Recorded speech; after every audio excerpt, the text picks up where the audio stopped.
On Monday, June 4th, 2012, 34-year-old Eric Samoa stood between two brand-new Jaguar cars on the showroom floor of a luxury car dealership in Bethesda, Maryland. Eric was talking to a potential new car buyer. Eric was this dealership's top salesperson, sometimes pulling in between $10,000 and $20,000 US in commission checks every month. Eric was very handsome. He wore a well-fitted black suit and a red tie, and he was tall with a shaved head, brown eyes, and a goatee. Eric smiled at his potential customer, told him a joke, and then put his hand on the guy's shoulder like they were old friends. But pretty quickly, Eric sensed this guy was not actually ready to buy a car just yet. Still though, Eric had not become the top salesperson at this dealership by giving up at the first sign that the customer is not fully committed. Instead, Eric just continued talking and listening to the guy, doing his best to establish a real connection. That way, when this guy came back and was ready to buy a car, he would hopefully come back to Eric. The potential customer walked around one of the Jaguars and told Eric he would definitely think about buying it. He said he loved how it looked, he just needed to talk to his wife first. Eric said he totally understood, and then he handed the guy his business card and walked him out of the showroom and said he looked forward to meeting with him again.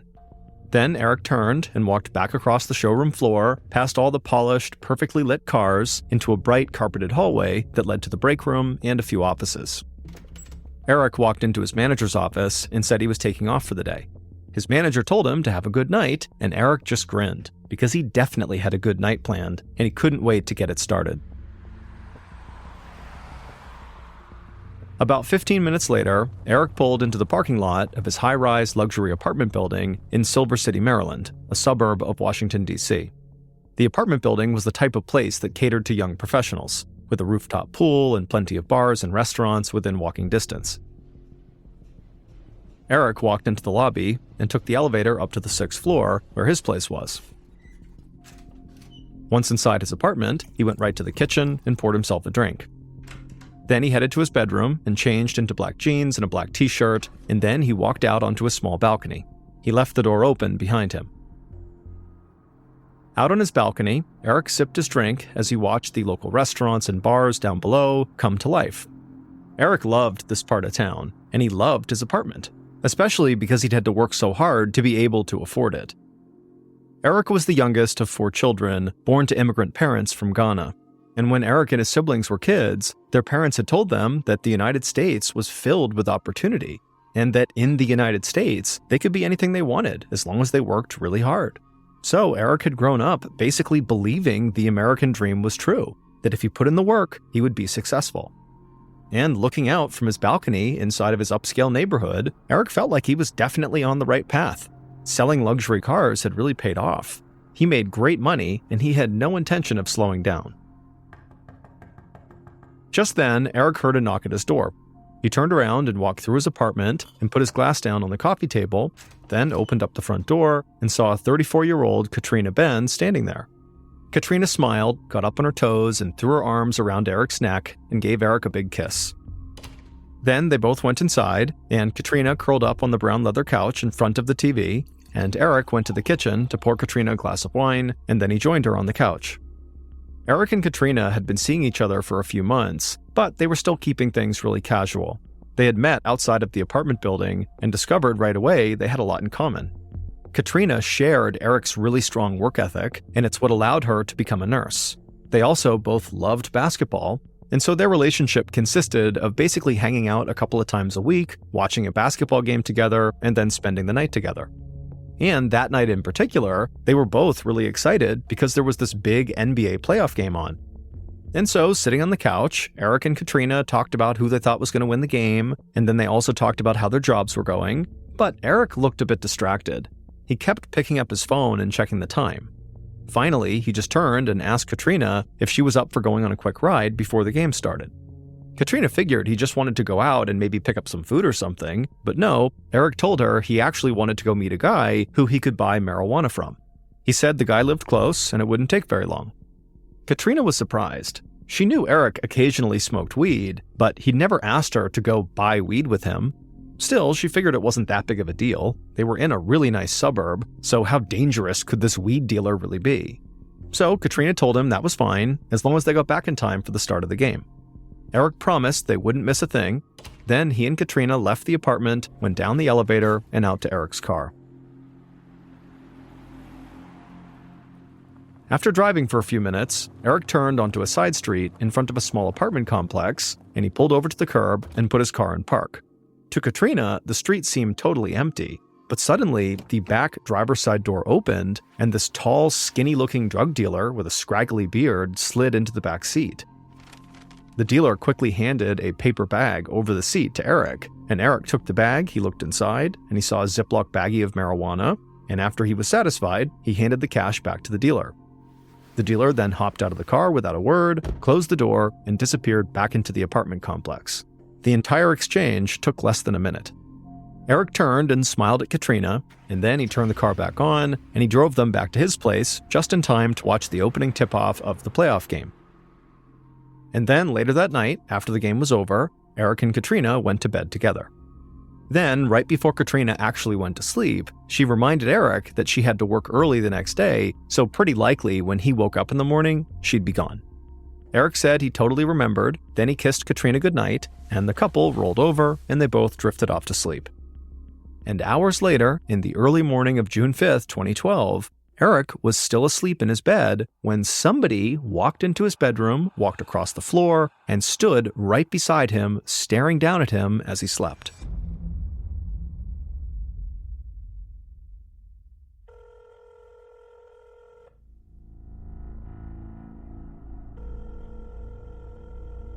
The following day, so June 6th, Eric's manager at the luxury car dealership sat in his office trying to get a hold of Eric on the phone. Eric was supposed to work that day, but he hadn't shown up, and his phone kept going to voicemail. Top salespeople like Eric occasionally took what everybody at the dealership called unscheduled days off, but Eric always made sure to let his manager know if he wasn't going to come in, and he hadn't on this day. So the manager walked to the showroom floor and talked to a couple of other salespeople, but none of them had heard from Eric either.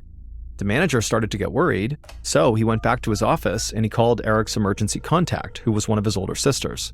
The manager told Eric's sister he didn't want to upset her, but he hadn't seen or heard from Eric that day. Eric's sister was totally frightened by this, and she immediately called Eric, and when he didn't answer, she called her other sister and her other brother to see if they had heard from him. But they too had not talked to Eric in at least a couple of days. Eric's sister, the one who the car dealership manager had called, had a really uneasy feeling. Eric talked or texted with at least one of his siblings every single day, and so Eric's sister felt like, this was an actual emergency, and so she took a deep breath and dialed 911. After explaining what was going on with Eric, the 911 operator said that police would send officers by Eric's apartment to do a wellness check on him. Eric's sister thanked the dispatcher, and then she went right to her car and raced across town to Eric's apartment building.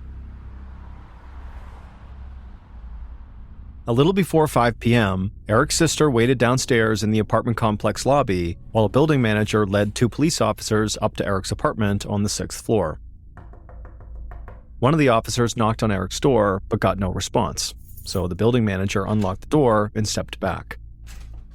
At that point, the officers stepped forward, walked inside, and began calling out to see if anybody was home, but again, there was no answer. So the officers walked across the apartment, down a short hallway, and came to a closed bedroom door. One of the officers knocked, but there was still no answer, so they opened up the door and walked inside. And there was Eric laying in bed. There was a sheet that was pulled up all the way up to his mouth.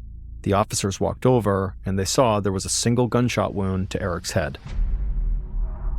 Both officers thought it looked like Eric Samoa had taken his own life. The officers quickly went back downstairs, and when they got there, one of them placed his hand on Eric's sister's shoulder. He said he was so sorry, but they had found her brother deceased upstairs in his bed. Eric's sister let out a shriek that echoed off the lobby walls. She started wailing and crying. She could not believe her little brother was gone.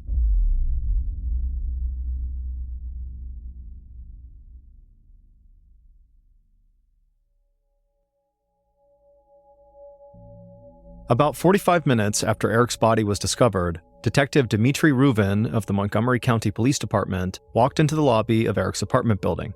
He saw officers standing with 2 women and a man who were huddled together and crying. Ruvin was one of the youngest detectives on the force, but he did have experience, and other cops basically envied him for his seemingly boundless energy. He waved one of the officers over, and the officer told him the people in the lobby were Eric's siblings. Reuven asked the officer to let them know that he would be down shortly to talk to them. Then Reuven quickly walked across the lobby and took the elevator up to the 6th floor. Reuven walked through Eric's apartment, and he understood why the first officers on the scene had thought Eric killed himself. The door to the apartment had been locked when they arrived, and there was no sign of forced entry, and expensive items like Eric's computer and TV had been left untouched, so this didn't look like a robbery gone wrong. Reuven stepped into the bedroom, and he saw that Eric had a single bullet wound in his head, another sign of a possible suicide. But Reuven searched the entire bedroom and didn't find a gun, so he knew the officers had been wrong. There was no way Eric had shot himself. Someone clearly had shot him. Reuven looked down at Eric's body, and for whatever reason, he felt this instant connection with the guy. He couldn't really explain it. He'd worked a lot of homicide cases, and he always felt sympathy for the victims. But this was something different. This was more personal. Reuven told himself that the reason for this connection must just be because Eric looked to be about the same age as Reuven. It was like, here's this guy with every opportunity in front of him, and somebody took that away from him. And this just made Reuven really upset and angry. It just seemed so wrong. Reuven took out his phone and called the station to let his boss know that this was a homicide, not a suicide, and so he would need an investigative team sent over. And not long after that call, forensics analysts arrived at Eric's apartment and began sweeping through it. And they would discover a single .380 caliber bullet casing in the bedroom, but there still was no sign of a gun anywhere. They also did a sweep of the apartment for fingerprints and possible DNA samples, but they knew that type of evidence might not get them very far in this case. The fact that there was no sign of forced entry or any kind of struggle meant there was a good chance Eric knew his killer. So the analysts figured they would just find lots of prints of friends or family who were often at Eric's place and so were not suspicious, and any of them could be guilty. And Reuven knew right now 3 of Eric's family members, his sisters and brother, were down in the lobby waiting to talk to him.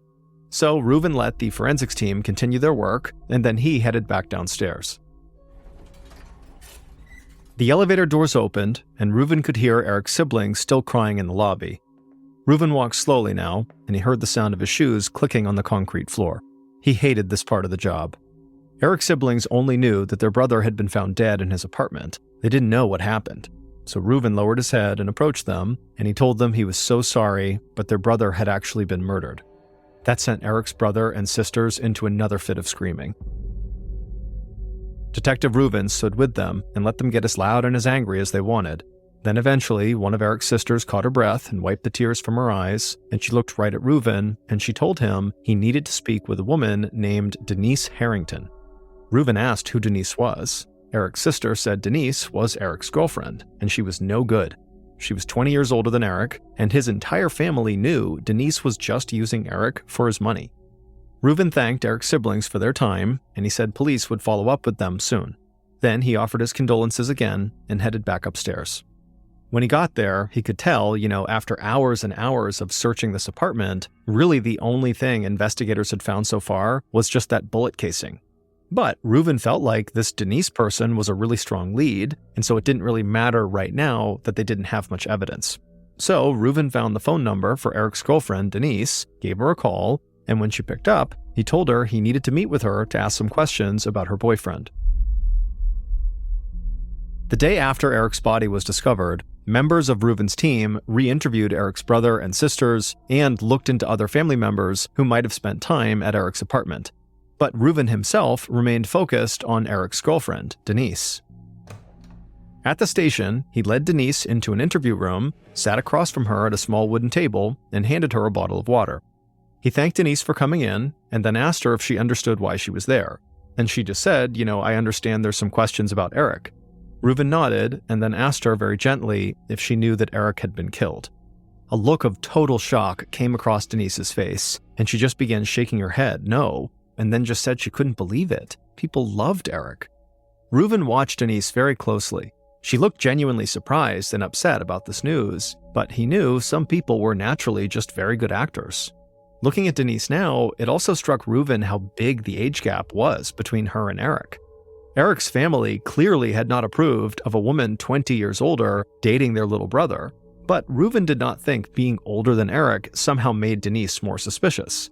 Reuven asked Denise if it was strange that she hadn't heard from her boyfriend in the last couple of days, before he was killed, but she told him it was not strange that she hadn't heard from Eric because Eric was actually not her boyfriend. Not anymore, anyways. Reuven was confused.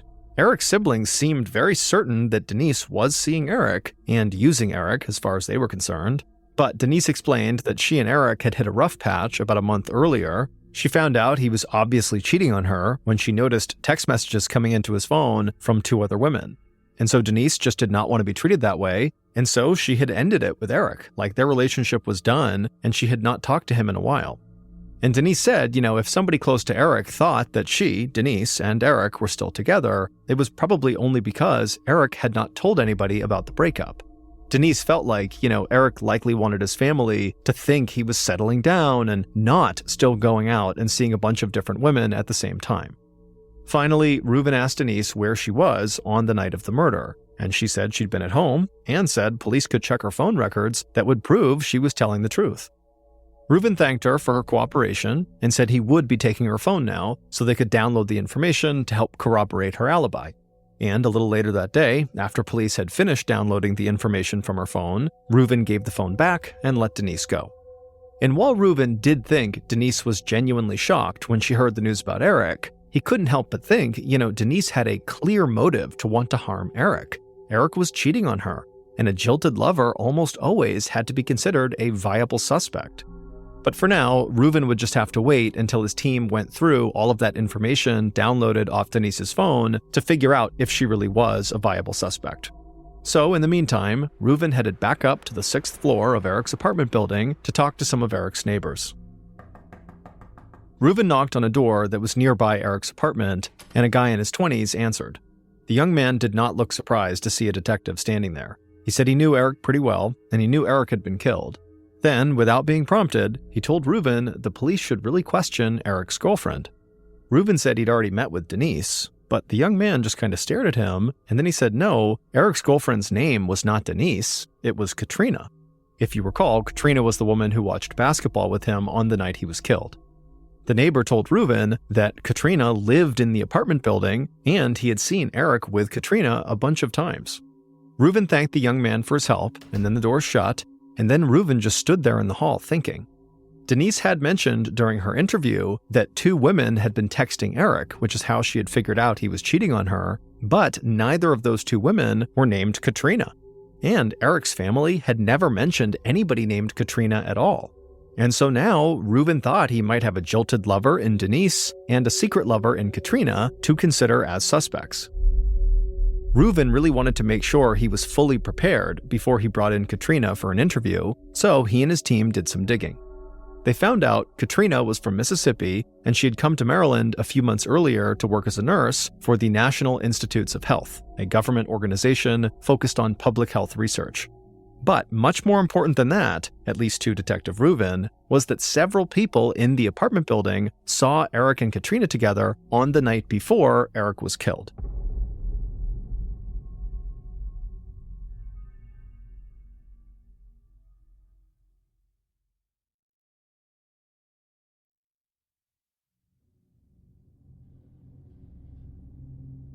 A couple of days after Eric was killed, Detective Reuven found himself back in an interview room talking to a woman he thought was Eric's girlfriend. And just like he had done with Denise, he started the interview by asking Katrina if she knew why she was there. And Katrina, who had a sort of confused look on her face, told him that, she understood she was here to help with some investigation, but she hadn't been given any more details than that. She figured it might have something to do with where she worked, but she didn't know. At this point, Reuven told her point blank that her boyfriend, Eric, had been found murdered in his apartment, and that she was the last person anybody had seen him with. Immediately, a look of complete disbelief came across her face, and as she pulled her legs up onto her seat and grabbed her knees with her arms and began rocking back and forth, she began saying to Reuven that, why would anybody want to do this? Everybody loves Eric. And then she asked Reuven, is it possible that this was not Eric? But Reuven said no, this was definitely Eric, and he is definitely deceased. At this, Katrina clutched her knees even tighter, and then she looked up at Reuven with a very sad look on her face, and she said, she just felt so guilty. For the past couple of days, she'd been furious at Eric because he had not been responding to any of her text messages. And so she thought he was just being a jerk for some reason, but now she knew why he wasn't responding. It was because he was dead. That realization was like too much for Katrina to handle, and for a minute, it seemed like she might have a total breakdown. But then she stopped rocking in her chair, and she put her feet on the floor, and she leaned forward. It was like something had just clicked in her mind. She told Reuven that something really strange had happened on that last night that she was with Eric. Reuven leaned in and asked Katrina to please walk him through everything she could remember about that night. Katrina took a deep breath, and then she began speaking. She said she and Eric had met up to watch basketball, but they left his apartment so Eric could go buy some weed. Then, after Eric got his weed, the couple went back to Eric's apartment, they watched the game, they had sex, and then they went to sleep. None of this seemed very out of the ordinary to Reuven, and he was about to say as much, but Katrina said, "Hold on, the weird part happened the next morning." She said the next morning when she woke up around 5 a.m., because she had to get up really early for work, she had looked over and Eric was not in the bed. Then she heard voices coming from some other room. She thought maybe Eric was on the phone, so she just got dressed, grabbed her things, and walked out of the bedroom, and the drug dealer who had sold Eric the marijuana the night before was standing right there. Katrina said this totally freaked her out. Doing, a quick weed deal in the car was one thing, but having a drug dealer in the apartment at 5 a.m. seemed wrong to her. And being a nurse for a government organization, she did not want to be associated with any drug dealers. But that wasn't all. Katrina said when she looked at this dealer, this tall, skinny guy with a scraggly beard, he seemed really agitated. And when Katrina told Eric she was leaving, the dealer turned and looked at her and walked over, grabbed her arm, and basically rushed her out of the apartment and then shut the door behind her. Reuven got Katrina to give him as many details as she could about the dealer and about the location where he had sold Eric marijuana the night before, and after taking all that down, Reuven stopped for a second because he thought of something. He asked Katrina, why didn't you check in on Eric later in the day or really at any point over the next couple of days when he wasn't responding to her text messages? Like the last thing you saw was Eric alone in his apartment with this sketchy drug dealer who rushes you out the door and shuts the door behind you. You said the drug dealer seemed agitated, so what? You just figured everything was fine and you just didn't think to follow up? Katrina could see how suspicious it seemed, but she explained to Reuven that her relationship with Eric was very casual. They basically were not a girlfriend and boyfriend, they were not a couple, they were just kind of hooking up periodically, and that was it. And so Katrina said, she just was worried that if she really aggressively followed up trying to get in touch with Eric and, went over to his place to check on him, that might come off to Eric like she was this really obsessed girlfriend, and she just didn't want that. And then over the course of a couple of days, when Eric did not get in touch with her, she got mad at him. Why is he not getting in touch with her? And so it just kind of led to this silence. Reuven nodded and then thanked Katrina for coming in and told her he would be in touch if he needed more information from her. Not long after Katrina left, Reuven's team worked to track down that drug dealer. And with Katrina's description of him and the exact location of where Eric purchased that marijuana from him, it didn't take them very long to find this guy. His name was William Woodfork, and he quickly became the focus of Reuven's investigation. A couple of days after the interview with Katrina, Reuven sat back down inside the interview room with William Woodfork. William was tall and lanky with a patchy beard, just like Katrina had described, and he was very, very nervous seeming. He was having a really hard time sitting still. Police had not told William why he was here, and so Reuven figured William was likely very worried about getting busted for dealing drugs. But Reuven acted like he didn't notice, and he just casually reached into a folder and pulled out a photo of Eric, and he placed it on the table in front of William, and he said to William, "This man right here in this photo is a guy named Eric, and he was just murdered." And then Reuven asked William, "How long have you known Eric?" William looked down at the photo, and after staring for a second, he just shook his head and said he'd never met the guy. Reuven smiled a very knowing smile and then told William it was not a good idea to be lying to the police. This is a homicide investigation. This is about as serious as it gets. Reuven told William he had Eric's phone records, so he knew William had texted Eric the night before Eric got murdered. Immediately, William hung his head and stared at the floor and then began backtracking. He admitted to Reuven that actually he had sold Eric weed a few times, including on that past Monday night. At this point, Reuben stopped smiling, and he immediately asked William, "Okay, fine, you sold him weed on Monday. Why did you go to Eric's apartment early on Tuesday morning at around 5 a.m.? William immediately looked up and told Reuben he was not some big-time drug dealer out settling scores. He's like, "I had nothing to do with Eric getting killed." But Reuben was not about to take the word of someone who had literally just lied to his face. And with the phone records and William admitting he saw Eric the night before the murder, Reuben felt like he had more than enough evidence to pursue this lead further. So, not long after that meeting, Reuben secured a warrant to search William's apartment. And when they did search his apartment in the week following Eric's murder, police would find a .380 caliber handgun, the same type of handgun that had been used to kill Eric. And so Detective Reuben was pretty much positive he had just found Eric's killer. But later that week, when the ballistics report on Williams' gun came back, it showed the ammunition used in his gun did not match the bullet casing that was found in Eric's bedroom, meaning this gun was not the murder weapon. Reuben was not willing to totally eliminate William as a suspect. It just seemed too coincidental that this guy would happen to have a .380 caliber handgun in his apartment, but it could be just a bizarre coincidence. And without more compelling evidence, he knew any case brought against William would not hold up in court. And so suddenly, Reuben felt like this investigation had just stalled in a major way. Investigators went from believing they had their killer right back to having no idea who they were even looking for. And at the same time, Reuben began getting daily calls from Eric's sisters, but he had no new information to share with them.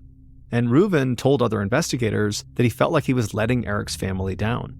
Weeks passed without any new leads coming in, and then several months went by, and pretty soon this case became much less of a priority for the department. But Reuben refused to let the case just go cold. In fact, he put a photo of Eric on his desk to remind him of the job he still needed to do. And he continued to talk to Eric's sisters almost every day, and he promised them as long as he was on the force, he would never stop looking for their brother's killer. In May of 2013, almost a year after Eric's murder, Detective Reuben continued his investigation. But almost no new evidence had surfaced, and so he was basically running out of ideas. Reuben pored over Eric's case files whenever he could, looking for anything that he might have just overlooked. And there was one piece of evidence, or really a missing piece of evidence, that had always bothered him. The gun that had been used to kill Eric had never been found. So now, Reuben decided to try something he knew was a total long shot, but he felt like he had nothing to lose. Police often confiscated guns as evidence in investigations, and they occasionally received guns that people had simply found and turned into them. So, Reuben reached out to every police department in the county and asked for a list of all the .380 caliber handguns they had received in the past year, either confiscated as evidence or turned into them by a Good Samaritan. The other departments all cooperated, and soon Reuben ended up with this list of 60 .380 caliber handguns. And then Reuben began the painstaking work of tracking down the history of each of those 60 guns. And the first 58 guns led him nowhere. But when he began looking into the 59th gun on the list, he thought he might have found something promising. That gun had been found discarded on the side of the road on the Capitol Beltway, one of the busiest streets in Washington, D.C. The man who had handed this gun over to police had been sitting in bumper-to-bumper traffic and just happened to look over and see the gun lying on the side of the road. And that spot on the Beltway was not very far from Eric's apartment. But there was another detail in this report about this 59th gun that gave Reuben the biggest jolt of energy he'd felt in almost a year. The man who found this gun had found it just 2 days after Eric's murder.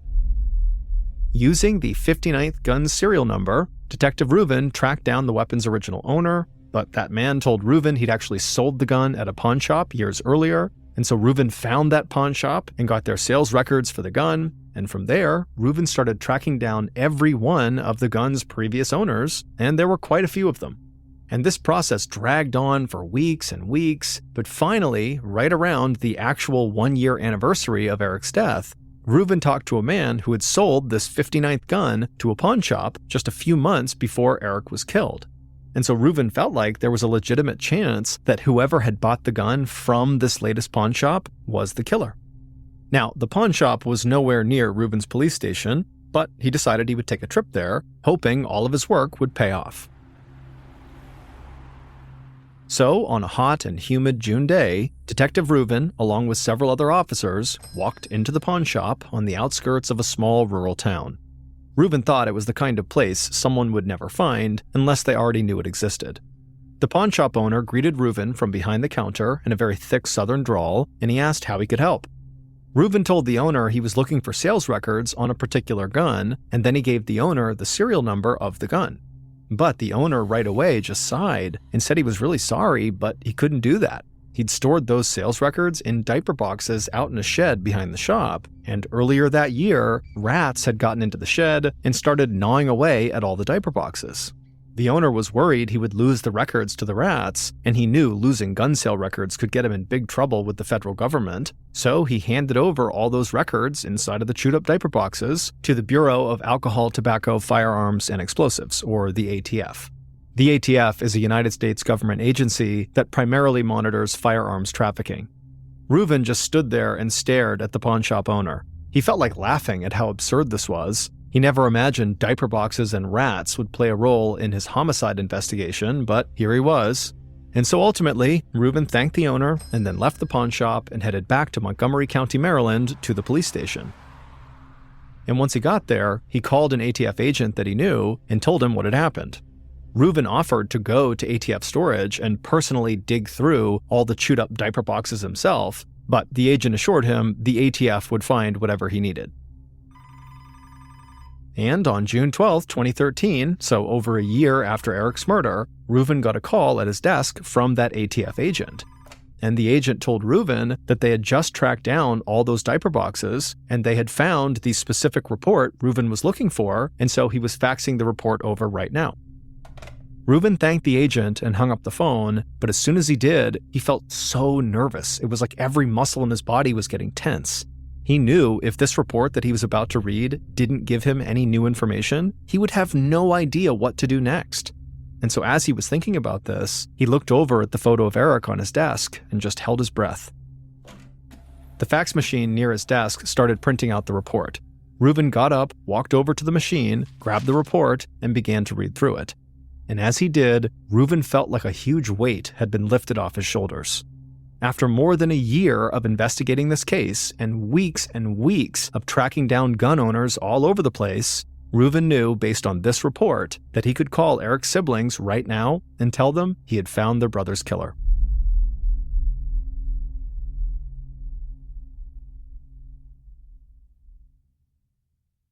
Based on records from the ATF and evidence collected over the course of a year, here is a reconstruction of what police believe happened to Eric Samoa in the early morning hours of June 5, 2012.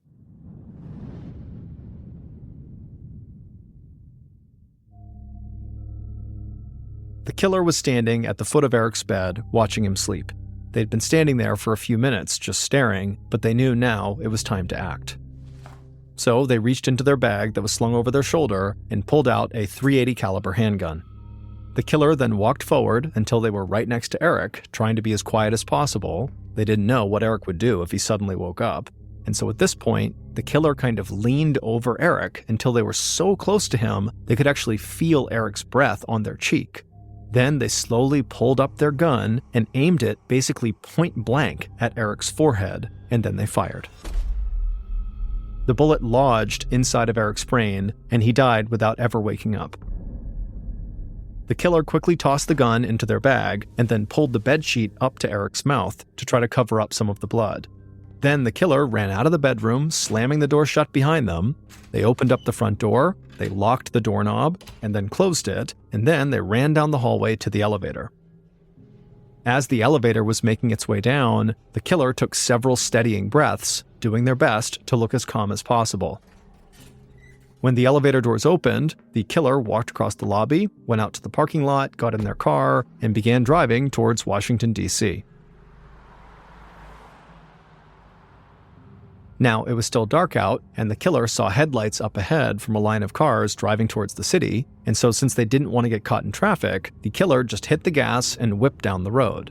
The killer reached the Capitol Beltway in D.C. before traffic got too bad, and at this point, they rolled their window down, reached into their bag in the passenger seat, grabbed the murder weapon, and threw it out the window. The first chance they had, the killer turned around and sped back across the Maryland border. About 30 minutes after fleeing Eric's apartment, the killer walked back into Eric's apartment building, except this time, when they got in the elevator, they did not go up to the 6th floor. They went up to a lower floor. And then once they got to that floor, they got out of the elevator, walked down the hall, and went inside of their own apartment. And once they were inside, they showered, put on a nurse's uniform, and went right back downstairs to go to work. Katrina Benn, Eric's basketball-loving, casual romantic partner, was Eric's killer. It would turn out Katrina wanted a lot more out of her relationship with Eric. She did not like the idea of it being casual. And the week before the murder, Eric had blown off Katrina on a night they were supposed to hook up. Katrina knew Eric was out with actually another woman, and she told him she was not okay with that. But Eric was just not ready to be in a fully committed relationship with Katrina. In fact, he didn't even want his family to meet her. So Katrina started to feel like Eric was only using her for sex, and it made her really angry. So angry that she decided she would kill him.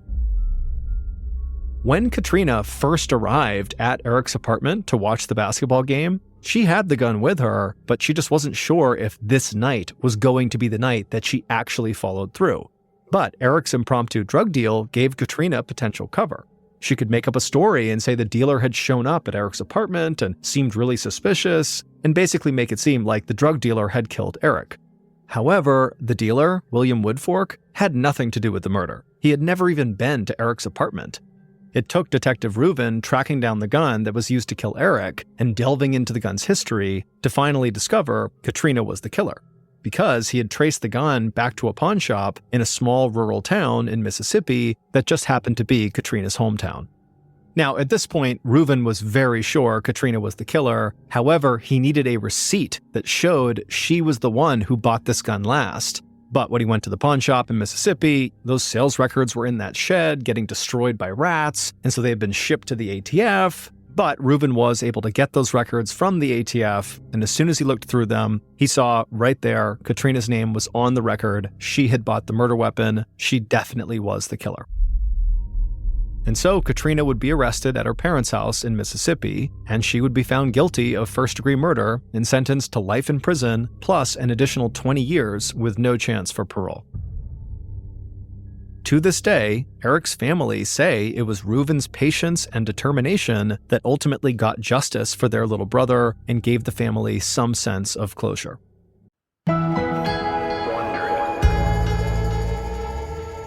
On the morning of August 12, 2000, 33 of Russia's best naval warships stopped inside of a particular section of the Barents Sea. The Barents Sea is this 800-mile stretch of freezing water up in the Arctic Circle just northwest of Russia, and these 33 ships were in this stretch of water for this huge military training exercise. Basically, they were going to run through some war game scenarios where, for example, one ship would pretend to be an enemy combatant, and the other ships would work on locking onto that ship and firing at them. But of course, they wouldn't use real missiles or torpedoes. They would use duds that didn't actually explode. And so around 9 a.m., the man who was in charge of this entire operation, his name was Admiral Popov, and he was actually on board one of these 33 ships. He authorized one of the submarines that was out there to shoot 2 of their dummy torpedoes at a target, an enemy combatant, which was actually just one of the other ships. And so as soon as he did this, he was authorizing the start of this multi-day long exercise. And so all day and all night, they're doing these war game scenarios. And by the following morning, so 24 hours into this exercise, Admiral Popov stepped away from the action to speak with Russian reporters on the phone. And during this interview, he tells them that so far, the training exercise is going exactly to plan and that it looks like it will ultimately be a huge success. However, there was a problem. At the same time, Admiral Popov is giving his remarks to the reporters about how well this exercise is going, the family members of some of the crews that were out there as part of this exercise, they heard a rumor that the exercise was not going to plan, that in fact, something bad had happened to one of the ships. But none of the family members had any more information beyond that. Even though this rumor was just that, a rumor, the family members of these crews that are participating in this exercise, they naturally became very worried. And so they all that morning began calling the naval base where the 33 ships had originated, asking for more information. And the phone operator on the base that was receiving all of these calls that morning at first was telling these family members that no, nothing's going on. I haven't heard anything. There's no issues. But eventually this phone operator let slip that in fact they too had heard the rumor that something bad had happened, and they think it actually might be true. But when this family member who heard this pressured the phone operator for more information, the operator clammed up and said, I can't give you anything else. And so at that point, the family member hung up the phone and called the media and told them what was going on. And the media, as soon as they had the story, they went right to Admiral Popov and they said, hey, can you address this rumor? And he didn't. He did not respond to any of the media's inquiries. And in a weird way, that was kind of reassuring to the family members of these crews, because they're thinking, if Admiral Popov is just kind of ignoring this rumor and he's staying out there out on the Barents Sea still conducting this exercise, then certainly nothing bad could have happened, right? And so for the rest of that day, Sunday, the family members of these crews and the media just kind of did nothing because there wasn't anything else to do besides wait to see if there was any new news coming out of this exercise. And the following day, on Monday the 14th, so 48 hours after the start of this training exercise, there would be news. Russian officials would go on TV and they would address the rumor by saying, well, yeah, it is true. Something did happen out during this exercise. The Kursk, which was the name of one of the submarines, that was one of the 33 ships that was part of this exercise, they experienced some minor technical difficulties that forced them to ground their vessel at the bottom of the Barents Sea. But don't worry, this is normal. We're in touch with them through the radio. Everybody is fine. We are pumping air and power into their submarine, and before long, we will have them back on the surface. There's nothing to worry about. Now, naturally, the family members of the Kursk crew specifically, they panicked when they heard this, because even though the government is acting totally confident that everything is fine, they did not feel confident that everything was fine. Their family members are trapped on the bottom of the ocean. But at the same time, they remembered the Kursk, the actual submarine, was a very special and very safe submarine. The Kursk was quite literally Russia's best ship. They had spared no expense on it. It was extremely expensive, and it was massive. It was bigger than 2 football fields put together, and it was constructed out of this very specialized, highly reinforced steel that allowed it to take a direct hit from a torpedo and just keep on going, no problem. It was also outfitted on the inside with all the latest and greatest technology. And so if you were going to be stuck at the bottom of the ocean inside of a submarine, you would want to be stuck inside of the Kursk. And so the families took solace in that. But over the next couple of days, despite the government reassuring everybody in the news that everything was fine, it's totally minor, we're going to have the Kursk up in no time, despite all that, the Kursk still had not been raised to the surface, and the government was not giving the families or the media any new information.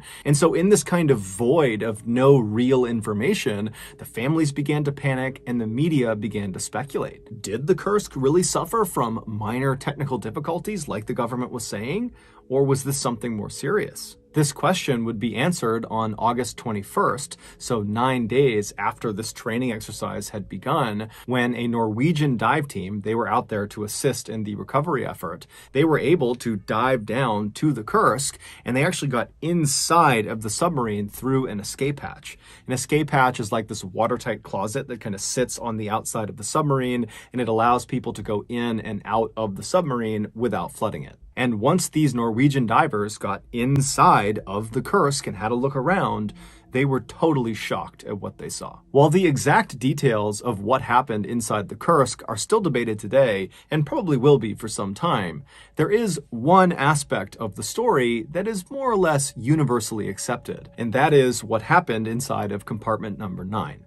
The Kursk was divided into 9 watertight segments called compartments. Number 1 was at the front of the submarine, and then it went 2, 3, 4, all the way down to 9 in the very back of the submarine. And the reason we know what happened inside of compartment number 9 is because a 27-year-old Kursk crew member, Dmitry Kolesnikov, told us. Dmitry was born into a family of submariners. His father was a submariner, and his father's father was a submariner, and Dmitry idolized them, and so growing up, that was all he ever wanted to be. And in the late 1990s, his dream would become a reality when he commissioned as a naval officer in the Russian Navy and was given orders to serve on board the Kursk. 4 months before this training exercise out in the Barents Sea, Dmitry met and very quickly married a high school teacher named Olga. And right after their wedding, one of the first things he did is he brought her on board the Kursk for a tour. And Olga brought along a video camera and filmed her tour through the ship. And on this video, Dmitry is all smiles. He is so happy to be leading her around the ship and introducing her to people and showing her all the cramped spaces on board the submarine. It's really obvious that Dmitry was so proud of his job. Not only of his job, but also just so proud to be sharing this part of his life with his wife. Fast forward to August 12th, 2000, and Dmitry, along with 117 other crew members on board the Kursk, had just arrived at their designated section in the Barents Sea for this training exercise. And at 11:27 a.m., the captain of the Kursk came over the radio and he told Admiral Popov, who was not on the Kursk, he was on a separate ship, he told the Admiral that the Kursk was about to fire their 2 dummy torpedoes. After this call was made, the men in the first compartment of the Kursk. So at the very front of the Kursk, this is where all the torpedoes, both fake and real, are stored. They began loading these 2 dummy torpedoes. Meanwhile, Dmitry was all the way back in the 7th compartment, the engine room. That was where he was stationed. He was actually in charge of everybody who worked in the 7th compartment. And so as these 2 dummy torpedoes are being loaded, Dmitry and his men, there weren't that many of them, they were twisting dials and pulling levers, when all of a sudden there's this really loud crashing sound, and then the ship shudders and then jolts hard to one side, as if someone had grabbed the front of the submarine and just forced it to one direction. What Dmitry and the men in the 7th compartment could not have possibly known was that one of the real torpedoes in the first compartment had malfunctioned and it exploded. But because of how well built the Kursk was, how strong the exterior walls were, this torpedo, as advertised, did not puncture through it. It did a lot of damage and caused a massive fire, but the sub was not sinking. So back in the 7th compartment, Dmitry, he stands up from being jostled to the ground, and the alarms are going off and everything is totally chaotic. Everyone's asking what's going on. And Dmitry, he takes charge and he tells his men to follow the emergency protocol, which was to seal the watertight doors of your compartment. And so in this case, he sealed both the doors, one leading to the 6th compartment and the other leading to the 8th compartment. There's a lot of reasons for why they do this, but in essence, if there's a leak somewhere in the submarine, by sealing off your compartment, you protect yourself from being flooded. As Dmitry and his men are sealing these 2 doors, they would have begun to see and smell smoke as it came in through the ventilation ducts, because there was now this uncontrolled fire raging at the front of the submarine. They also would have felt the submarine suddenly pitch upward at a very steep angle as the captain of the Kursk desperately tried to surface. But before they could reach the surface, that uncontained fire reached the other live torpedoes and it set off this almost instantaneous chain reaction of explosions. This second collective blast killed virtually everyone in the front half of the submarine. Either the blast itself blew them apart, or once this hole in the front of the submarine, because the second blast did puncture the walls, once that hole was created, all this Arctic water began flooding into the submarine. So if you didn't get killed by the blast, you very quickly drowned. The only people who survived the first and second explosions were anyone in the 6th compartment going backwards. So 6, 7, 8, and 9. And so Dmitry and the other men in the 7th compartment, they would have been definitely badly shaken up from that second explosion. That completely rocked the submarine and sent them tumbling all over the place. But they would have been very alive and very aware of the terrible situation they were in. And so I would imagine that Dmitry and the others tried to grab onto any of the piping or anything they could as the submarine, because the control tower has been destroyed, just angled straight down and began careening downward. At 11:32 a.m., just 4 minutes after that initial explosion, the Kursk slammed nose first into the ocean floor 350 feet below the surface, and then the back half of the Kursk came down to rest. We don't know exactly what happened on board the Kursk for those first 2 hours after they hit the ocean floor. What we do know is they had power, so there was light inside of the submarine. Also, the air purifiers were still working, so despite the chemicals and smoke that was in the air, it was relatively easy to breathe. During those first 2 hours, we also know that at some point, Dmitri and the other men in his compartment must have heard banging coming from the 6th compartment, because remember, they had sealed off the doors both to the 8th and the 6th compartment. And so Dmitri decided to break emergency protocol,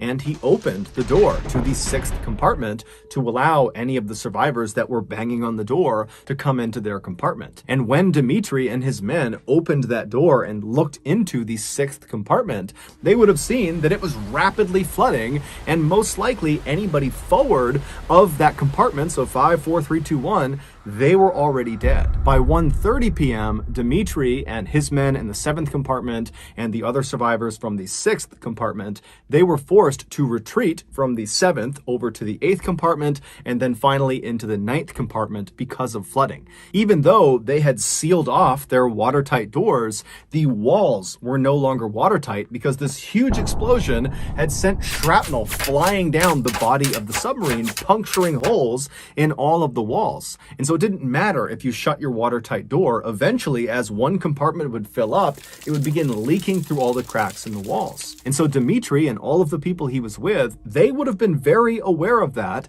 And so by the time they got all the way back to the 9th compartment, the very back compartment, there was nowhere else to go. The water was going to eventually reach them, and they were doomed unless they got rescued or if they left out of the escape hatch. Despite how absolutely terrifying this situation must have been, Dmitri remained calm. In fact, he was so calm that he pulled out a piece of paper as he's sitting in this cramped 9th compartment with these 22 other men, and he writes the date and time in the corner, and then he begins to kind of describe what had happened. He talks about there being an explosion, and he thought he and these 22 men were the only survivors, and he says they're now trapped in the 9th compartment, and they have to wait for rescue. He also talks about how they had considered going out the escape hatch, but apparently it hadn't worked. After Dmitri wrote this very neat, very legible, very organized note, he folded it up and put it in his pocket, and then for the next hour and a half, he sat inside of the 9th compartment with the 22 others, and the power went out, which thrust them